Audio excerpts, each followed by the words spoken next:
નમસ્કાર. નગર પ્રાથમિક શિક્ષણ સમિતિ વડોદરા સંચાલિત પ્રતિભા સ્ટુડિયોમાં તમારું હાર્દિક સ્વાગત છે. હું તોમર ગૌરી, પૂજ્ય રવિશંકર મહારાજ પ્રાથમિક શાળાની વિદ્યાર્થીની છું. મિત્રો, આજે 30 જુલાઈ અને આજે છે ઇન્ટરનેશનલ ફ્રેન્ડશિપ ડે. શું તમને ખબર છે કે દર વર્ષે 30 જુલાઈએ ઇન્ટરનેશનલ ફ્રેન્ડશિપ ડે ઉજવવામાં આવે છે? આ દિવસને 2011માં સંયુક્ત રાષ્ટ્ર મહાસભા દ્વારા સત્તાવાર માન્યતા આપવામાં આવી હતી. તેનો હેતુ દુનિયાભરના લોકો વચ્ચે મિત્રતા, શાંતિ, એકતા અને પરસ્પર સમજણને પ્રોત્સાહન આપવાનો છે.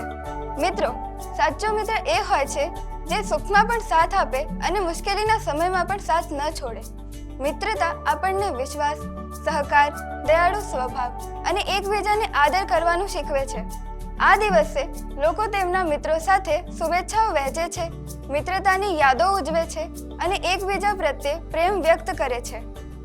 ઘણી શાળાઓમાં મિત્રતા વિશે ભાષણ, ચિત્ર સ્પર્ધા, સાંસ્કૃતિક કાર્યક્રમો અને વિવિધ પ્રવૃત્તિઓ યોજવામાં આવે છે. મિત્રો, સાચી મિત્રતા માત્ર એક દિવસ માટે નહીં, પરંતુ આખી જિંદગી માટે હોય છે. આપણે સારા મિત્ર બનીએ, સૌનો આદર કરીએ અને એકબીજાને આગળ વધવા મદદ કરીએ.